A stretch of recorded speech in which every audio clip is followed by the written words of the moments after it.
नमस्कार। तीन खबर सबकी नजर में आप सभी दर्शकों का हार्दिक स्वागत है। मैं हूं आपके साथ श्वेता शर्मा। दर्शकों, जिन तीन खबरों पर आज हम चर्चा करेंगे उसमें सबसे पहली खबर हम आपको बताएंगे दिल्ली की सियासत से जुड़ी है। दिल्ली में आप और कांग्रेस की सियासी दोस्ती अब दांव पर है। आगामी विधानसभा चुनाव से पहले INDI गठबंधन के दो सहयोगी यानी कि आम आदमी पार्टी और कांग्रेस आमने सामने हैं। दूसरी खबर है मध्य प्रदेश से, जहां शिक्षा व्यवस्था को लेकर भले ही बड़े बड़े दावे किए जा रहे हो लेकिन जमीनी हकीकत तो कुछ और ही है। समय समय पर इसकी बानगी दिखाई देती है। मध्य प्रदेश में कई ऐसे शिक्षक हैं जो पढ़ाने के लिए स्कूल नहीं जाते और इन शिक्षकों ने किराए पर एक दूसरे आदमी को पढ़ाने की जिम्मेदारी दे दी है। इस पर भी हम चर्चा करेंगे। लेकिन तीसरी खबर हम आपको बताएंगे हवाई रास्ते से प्रयागराज पहुंचने वाले यात्रियों से जुड़ी है। छत्तीसगढ़ से बड़ी संख्या में लोग महाकुंभ में जाने की तैयारी कर रहे हैं और इस बीच उन लोगों के लिए बड़ा झटका देने वाली ये भी खबर है जो हवाई रास्ते से प्रयागराज पहुंचने की तैयारी में है, यानी फ्लाइट की बढ़ती कीमतें लोगों को झटका दे रही। इन तीन खबरों पर चलिए हम विस्तार से चर्चा करेंगे। लेकिन शुरुआत करेंगे पहली खबर की, यानी कि दांव पर गठबंधन। जिस तरह से बात की जाए दिल्ली की, आम आदमी पार्टी और कांग्रेस, जहां पर सियासी दोस्ती अब दांव पर लग रही है। आगामी विधानसभा चुनाव से पहले INDI गठबंधन के दो सहयोगी यानी कि आम आदमी पार्टी और कांग्रेस आमने सामने हैं। दोनों ही दलों के नेताओं के बीच जुबानी जंग चल रही है। कांग्रेस नेता अजय माकन ने केजरीवाल को एंटी नेशनल तक कह दिया। अजय माकन के अरविंद केजरीवाल को एंटी नेशनल कहने पर आम आदमी पार्टी बुरी तरह से भड़क गई। आम आदमी पार्टी ने मांग ये की है कि कांग्रेस 24 घंटे के भीतर अजय माकन पर कार्रवाई करे और ये अल्टीमेटम दिया है कि अगर कार्रवाई नहीं की गई तो वो इंडिया अलायंसेस के नेताओं से बात करेंगे। आम आदमी पार्टी ने दिल्ली कांग्रेस के नेताओं पर बीजेपी से मिली भगत का आरोप तक लगा दिया। आपने प्रेस कॉन्फ्रेंस कर कांग्रेस पर सनसनीखेज आरोप लगाए। दावा यह किया है कि दिल्ली में केजरीवाल को हराने के लिए कांग्रेस ने बीजेपी से हाथ मिला लिया है। लेकिन देखिए, सवाल तो यह है कि क्या कांग्रेस ने दिल्ली में केजरीवाल के साथ खेला कर दिया या फिर सियासी पिक्चर कुछ और कह रही है। सुनिए। अगर उन्हें आम आदमी पार्टी से दिक्कत है, अगर उन्हें लगता है हम एंटी नेशनल हैं, तो लोकसभा चुनाव में उन्होंने गठबंधन में चुनाव क्यों लड़ा? क्यों अरविंद केजरीवाल से प्रचार करवाया? अगर उनकी भारतीय जनता पार्टी से सांठ गांठ नहीं है तो फिर वो अगले 24 घंटे में अजय माकन के खिलाफ एक्शन लें, जिन्होंने अरविंद केजरीवाल जी को एंटी नेशनल कहा।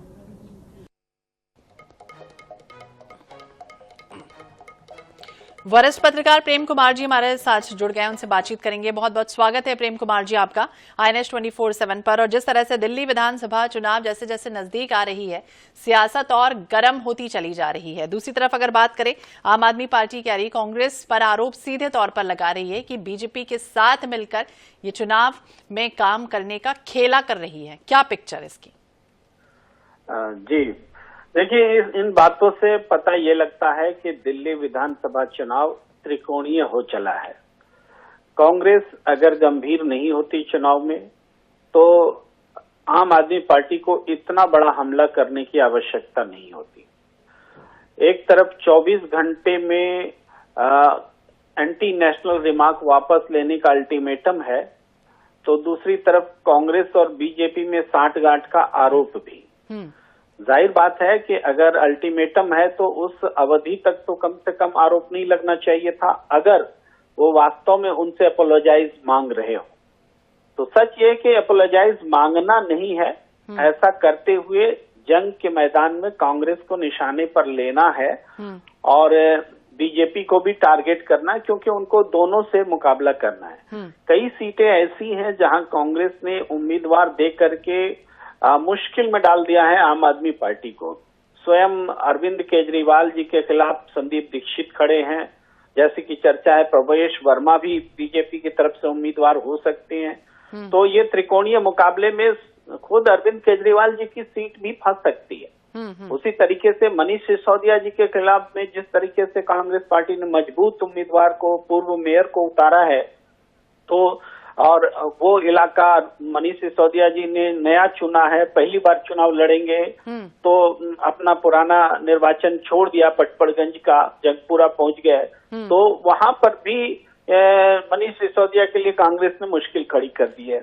यहाँ तक कि गोपाल राय जैसे नेता हैं जो कि बड़े आराम से जीता करते थे, जहां दलित मुस्लिम का कॉम्बिनेशन है, वहां भी कांग्रेस ने उनके लिए मुश्किल खड़ा कर दी है। तो इस तरीके से इस बार कांग्रेस की चुनौती चूंकि मजबूत दिख रही है, इसलिए उनको कांग्रेस पर हमला करना पड़ रहा है। अगर चुनौती कमजोर होती तो आवश्यकता ही नहीं थी कि अरविंद केजरीवाल जी या उनकी पार्टी कांग्रेस पर। लेकिन प्रेम कुमार जी देखिए, संजय सिंह ये कह रहे हैं कि अजय माकन बीजेपी की स्क्रिप्ट पढ़ रहे हैं, वो सीधे तौर पर बीजेपी के कहने पर बयान देते हैं। तीसरी तरफ ये भी कह रहे हैं कि आम आदमी पार्टी के नेताओं को टारगेट कर रहे हैं। तो INDI जो गठबंधन है, अलायंसेस है, दिखावा कर रहा है क्या एकजुटता का? अंदर सब कुछ ठीक नहीं चल रहा? देखिए, स्टेट इलेक्शन में सबसे पहले ये बात किसने कही कि स्टेट इलेक्शन में कोई इंडिया अलायंस नहीं है? ये बात तो सबसे पहले अरविंद केजरीवाल जी ने कही थी, सबके सामने कही थी। तो जब इंडिया अलायंस है ही नहीं तो फिर इंडिया अलायंस का डंका क्यों पीट रहे हैं? दिल्ली के चुनाव में इंडिया अलायंस नहीं है तो निश्चित रूप से मानिए कि नहीं है, आप ही ने घोषणा की है। तो अब वो उसी इंडिया अलायंस का हवाला दे रहे हैं। ये उनकी कमजोरी को बता रहा है, मजबूती को नहीं बता रहा है। जी प्रेम कुमार जी, ये भी कि अब ये कार्रवाई कह रहे हैं कि कार्रवाई करे कांग्रेस अजय माकन पर, क्या होनी चाहिए कार्रवाई, क्या होगी या क्या कुछ होने वाला है आने वाले समय में? देखिए, कार्रवाई की मांग जो है वो दिखावा है, मैं पहले ही कह रहा हूँ कि वो कार्रवाई अगर रियल में मांगते तो कांग्रेस और बीजेपी की मिलीभगत का आरोप नहीं लगाते। उनको कार्रवाई की मांग करते हुए दिखना है, उनको एक मैसेज देना है कि कांग्रेस बीजेपी मिल करके हमें हराने की कोशिश कर रही है। तो कांग्रेस कार्रवाई का तो प्रश्न ही नहीं उठता। अगर कांग्रेस अपने नेताओं पर कार्रवाई करने लगे तो चुनाव मैदान में क्यों आई है? फिर तो घर बैठ जाना चाहिए। इसलिए कोई कार्रवाई नहीं होगी और ये इलेक्शन एक तरह से चुनावी जंग है, आरोप और इस तरह की चीजें। तो प्रेस कॉन्फ्रेंस कर बाकायदा ही कह रहे हैं कि अगर अलग नहीं करेगा कांग्रेस को INDI गठबंधन तो हम अलग हो जाएंगे, विपक्षी दलों से बातचीत करेंगे। ये सब जो कह रहे हैं वो क्या दिखावा है? तो मैंने पहले ही कहा कि जब अरविंद केजरीवाल स्वयं कह चुके हैं कि हम दिल्ली का चुनाव में कोई इंडिया गठबंधन नहीं है, सबसे पहले उन्होंने कहा, तो फिर इंडिया गठबंधन से हट तो गए ही। अगर उन्होंने कहा कि दिल्ली के प्रदेश चुनाव में आप राष्ट्रीय स्तर पर हैं तो अब भी हैं, आप हटना चाहे तो हट सकते हैं। अभी कोई आम चुनाव तो होना नहीं है, कोई ऐसा प्रोग्राम भी नहीं है कि मिल करके ये राष्ट्रीय स्तर पर कार्यक्रम में जा रहे हैं।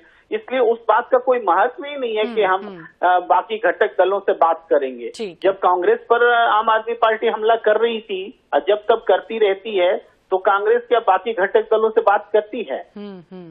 जी बहुत बहुत शुक्रिया प्रेम कुमार जी बातचीत करने के लिए। दांव पर गठबंधन लगातार बना हुआ है, आप और कांग्रेस में तकरार, दिल्ली के दंगल में दांव पर गठबंधन, अरविंद केजरीवाल को एंटी नेशनल कहने पर आम आदमी पार्टी का अल्टीमेटम। देखिए, खबरों में येन केन प्रकारण बने रहने की चाहत और छटपटाहट के चलते आम आदमी पार्टी अक्सर चित्र विचित्र प्रकार के बयान देती रहती है।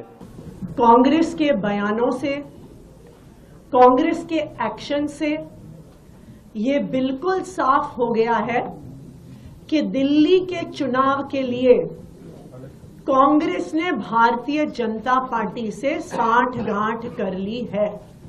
ये बिल्कुल साफ हो गया है। मैं तो यही कह रहा हूं कि इन्होंने पिछले 11-12 साल से शीला जी पे आरोप नहीं लगाए, इन्होंने तो शरद पवार पे भी आरोप लगाए थे, इन्होंने तो मुलायम सिंह जी पे भी आरोप लगाए थे। वो दूसरी बात है कि अखिलेश जी से गलबैयां करते घूमते हैं।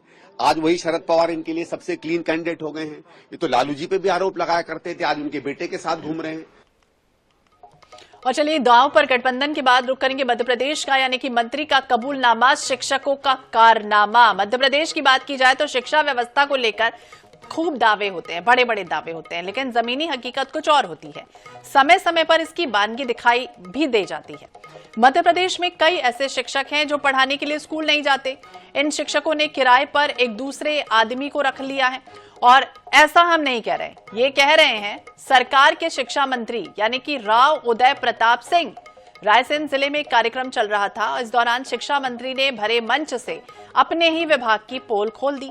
उन्होंने ये कहा कि वो व्यक्तिगत रूप से ऐसे 500 शिक्षकों को जानते हैं जो स्कूल ही नहीं जाते बल्कि अपने बदले किसी दूसरे को पढ़ाने के लिए भेज देते हैं।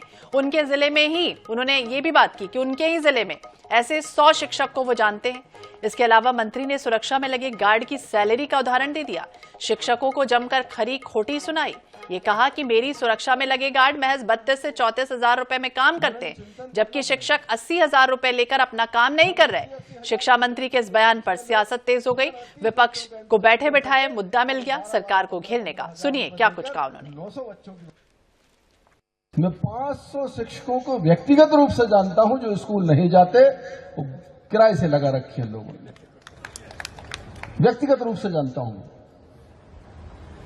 100 तो मेरे जिले में ही होंगे। ये चुनौतियां हैं समाज की जिन पर हमको मनन चिंतन करना पड़ेगा। हम 80-80 हजार की सैलरी लेकर 6 लोग केवल 38 बच्चों का इंतजाम कर सके और 12-12, 15-15 हजार रुपए देकर 900 बच्चों की व्यवस्था करता है। ये चुनौती हमारे सामने। ये सुनने में खराब लगती है, बोलना भी नहीं चाहिए सार्वजनिक रूप से, लेकिन जैसा दामोदर जी ने कहा है हमारे संवाद का विषय है। नहीं तो 365 दिन काम, 24 घंटे साहब के पीछे खड़े हैं। साहब खाना खा रहे हैं लेकिन उनकी ड्यूटी 30-32 हजार में, जबकि सिपाही के प्रति आदमी के मन में अच्छा भाव नहीं। आपने क्या कुछ कहा है मध्य प्रदेश के शिक्षा मंत्री, जो अपनी ही सरकारी शिक्षकों की पोल खोलते नजर आए हैं। 10 से 12 हजार में लगा रखे हैं किराए के टीचर, शिक्षक। इस तरह की बातें उन्होंने की है। उन्होंने ये भी कहा कि आत्मचिंतन करने की जरूरत है। ठीक नहीं लगता है मंच में, लेकिन गिरती हुई साख और घटती छात्र संख्या पर जरूर उन्होंने चिंता जताई है और कांग्रेस इसे शर्मनाक बताते हुए कांग्रेस से कार्रवाई की मांग तक कर रही है। तो मध्य प्रदेश के स्कूल शिक्षा मंत्री है राव उदय प्रताप, जिन्होंने सरकारी शिक्षा तंत्र पर सार्वजनिक सवाल उठाए हैं, अपने ही विभाग को कटघरे में खड़ा कर दिया है। मंत्री ने ये कहा है कि इस तरह से 500 शिक्षकों को वो व्यक्तिगत रूप से जानते हैं जिन्होंने किराए के शिक्षक रखे हुए हैं। उनमें से 100 तो उन्होंने अपने ही जिले के बता दिए कि वो भी उन्हें जानते हैं। और ये भी कहा कि 100% अच्छे शिक्षकों में से 10 से 12% शिक्षक ऐसे हैं जिनके कारण पूरा शिक्षा विभाग बदनाम हो रहा है। तो सरकारी शिक्षा तंत्र पर कई तरह के सवाल उन्होंने उठाए हैं। 100 शिक्षक उन्हें पता है, व्यक्तिगत तौर पर वो जानते हैं। 500 शिक्षकों का पता है, सब कुछ जानते हैं, लेकिन सवाल तो अब देखिए कई उठेंगे कि आखिरकार सब जानते हुए भी क्यों कार्रवाई नहीं हो रही। और यही सवाल कांग्रेस पूछ रही कि क्यों कार्रवाई नहीं हो रही। भाई, सिपाही 24 घंटे 365 दिन ड्यूटी करते हैं, जबकि सरकारी स्कूलों में कार्यरत शिक्षकों ने 10 से 12 हजार रुपए में किराए पर शिक्षक लगा रखे हैं। उनको 80 हजार रुपए तनख्वाह मिलती है और हमारे जो गार्ड हैं उन्हें 32-34 हजार रुपए मिलते हैं। 24 घंटे वो सेवा में तैनात रहते हैं। कई तरह की बातों का उन्होंने जिक्र किया है। कांग्रेस के प्रवक्ता डॉक्टर राम पांडे जी हमारे साथ जुड़ गए। बहुत बहुत स्वागत है पांडे जी आपका INH 24/7 पर। और शिक्षा मंत्री के इस बयान को, इस भरे मंच से जो उन्होंने कहा अपने विभाग को लेकर, क्या कुछ कहेंगे? देखिए, हम तो कई बार कह चुके हैं और जो इनके केंद्रीय मंत्री हैं उनके यहाँ भी एक शिक्षक कार्यरत थे। करीब उनकी सैलरी 90 हजार थी और उन्होंने अपनी जगह किसी दूसरे शिक्षक को 16 हजार में ठेके पर रखा हुआ था। अब चूंकि इनके मंत्री स्वयं कह रहे हैं तो अब इनको इस बात को स्वीकार करना पड़ेगा। लेकिन जो 500 का जो आंकड़ा है ये बहुत छोटा है। ये आंकड़ा जरूर बहुत बड़ा है। पूरे मध्य प्रदेश का जो शिक्षा का स्तर है वो बहुत बिगड़ता जा रहा है। स्कूल बंद होते जा रहे हैं। हजारों बच्चे प्रतिदिन स्कूल छोड़ रहे हैं। स्कूलों की व्यवस्था, हमारे महाविद्यालयों की व्यवस्था बहुत खराब होती जा रही है। शिक्षा का स्तर बहुत बिगड़ता जा रहा है और उसका हम देखते भी हैं। कहीं भी आप देखिए, मध्य प्रदेश का जो विद्यार्थी होता है वो मध्य प्रदेश के बाहर पढ़ने के लिए ज्यादा जाता है और बाहर के लोग मध्य प्रदेश में नहीं आते हैं। तो ये सारा मामला करप्शन का है और शिक्षा से भारतीय जनता पार्टी को कहाँ लेना देना है। और मंत्री जी ने इस बात को कहा है तो कहीं ना कहीं वो अपनी सरकार को ही कटघरे में खड़ा कर रहे हैं। और ये अकेले मंत्री नहीं है, आए दिन कोई ना कोई बोल ही रहा है। जैसे परिवहन विभाग के बारे में अभी भूपेंद्र सिंह जी ने बोला था तो 2-4 दिन में कोई ना कोई मंत्री और विधायक अपनी भड़ास निकाल ही देता है। और ये बात भी सच है कि कोई सच्चाई होती है तो उसको कितना भी दबाया जाए वो एक न एक दिन जबान पर आ जाती है। तो शिक्षा मंत्री जी ने अब तक उसको दबा के रखा था कि हाँ उनके यहाँ भ्रष्टाचार है, लेकिन वो ओपनली बोल नहीं रहे थे। और ये सरासर भ्रष्टाचार मामला है कि 500 ही मान लिया जाए, यदि ये नहीं जाते हैं पढ़ाने के लिए तो फिर इनको सैलरी कौन दे रहा है, इनकी जगह कौन काम कर रहा है, इन पर कार्रवाई कौन करेगा? कार्रवाई तो शिक्षा मंत्री को ही करनी है।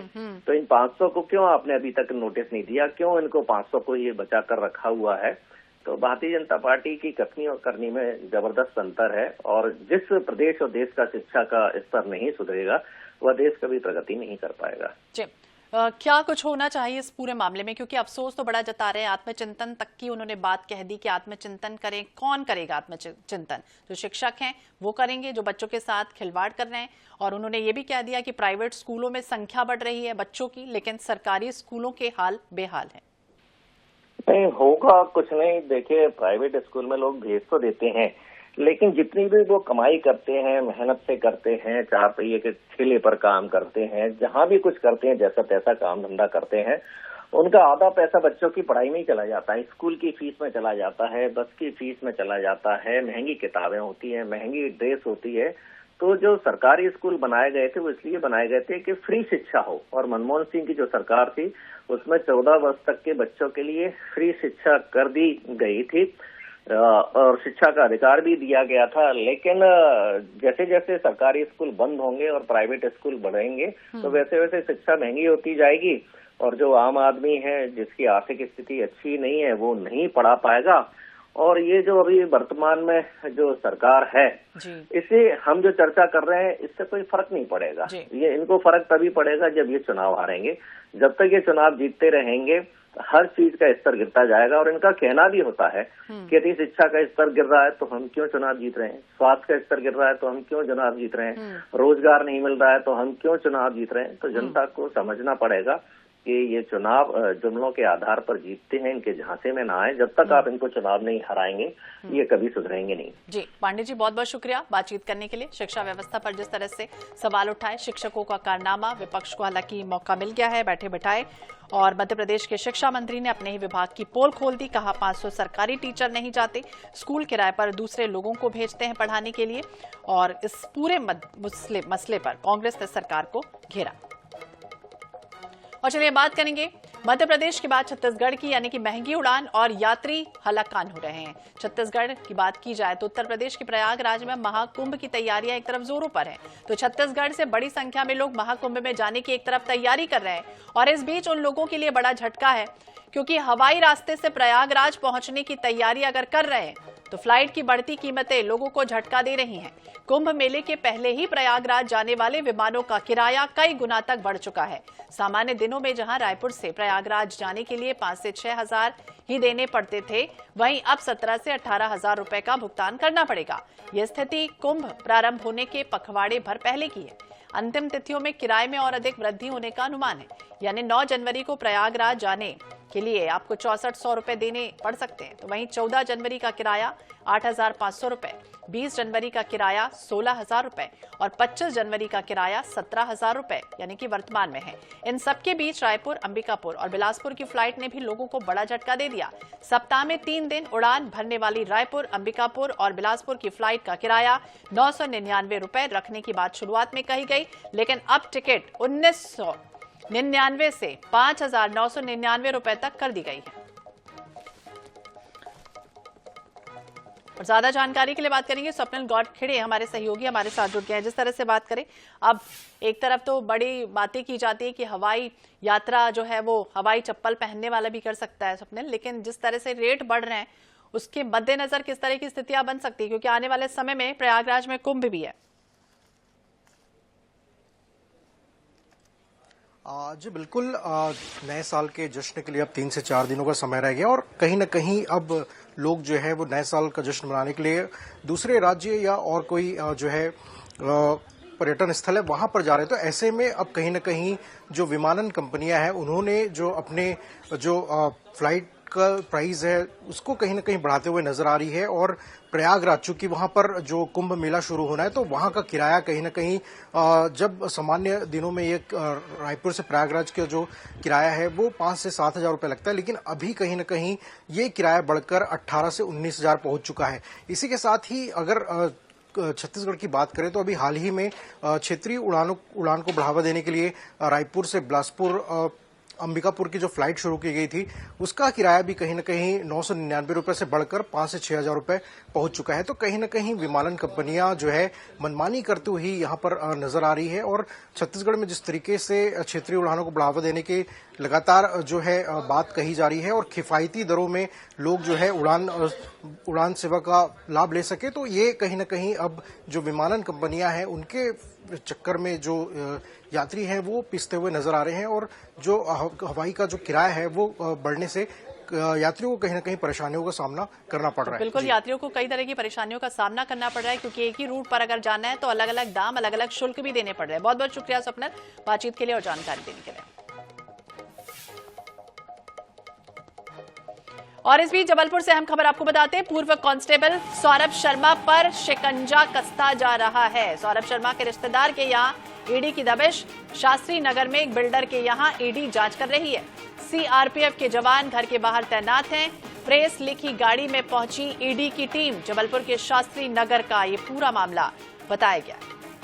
संजय साहू ज्यादा जानकारी के लिए हमारे सहयोगी हमारे साथ जुड़ गए। देखिए संजय, लगातार इस पूरे मामले को देखें तो एक के बाद एक कई तरह की जानकारियां सामने आ रही हैं, और अब ये भी जानकारी कि जबलपुर में ही पूर्व कांस्टेबल सौरभ शर्मा के एक रिश्तेदार, जहां पर कितने बजे ये टीम पहुंची? जी बिल्कुल, बात करें जिस प्रकार से धनकुबेर निकले एक्स जो आरटीओ आरक्षक सौरभ शर्मा, अब ईडी ने भी अपनी एंट्री करने के बाद लगातार कार्रवाई की जा रही है और लगातार दबिश जो है वो दी जा रही है। हालांकि जबलपुर जब ईडी की टीम सुबह 6 बजे पहुंची तो प्रेस लिखी गाड़ियों में पहुंची और एक बिल्डर है यहाँ पर जबलपुर में उनके घर पहुंची और वहां पर अब जो है छानबीन चल रही। साथ में अब वहां से क्या निकल के आता है अब ये कोई जानकारी नहीं है, लेकिन ये कहा जा रहा है कि ये लगातार शिकंजा जो है सौरभ शर्मा के ऊपर वो कसता जा रहा है और कहीं ना कहीं ईडी के इन्वॉल्व होने से हड़कंप की स्थिति बनी हुई है। जी तो बिल्कुल हड़कंप की स्थितियां बनी हुई है। मेंडोरा का वो जंगल जहां पर कहा गया कि 30 करोड़ कैश, इसके बाद कई क्विंटल चांदी, 52 किलो सोना, और अब जो राडार में हैं इसके बाद कई और रिश्तेदार। देखना होगा क्या कुछ होता है। खुलासे में नजर बनाए रखिए। बहुत बहुत शुक्रिया जानकारी के लिए, बातचीत के लिए।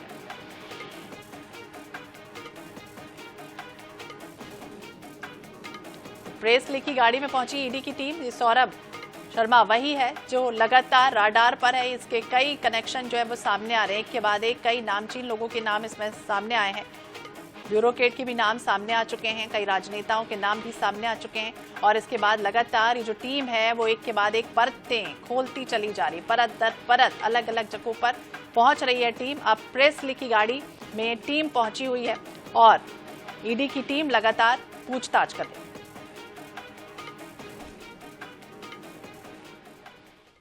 और इसी के साथ 3 खबर सबकी नजर में फिलहाल इतना ही। बाकी अपडेट्स के लिए आप देखते रहिए INH 24/7। नमस्कार।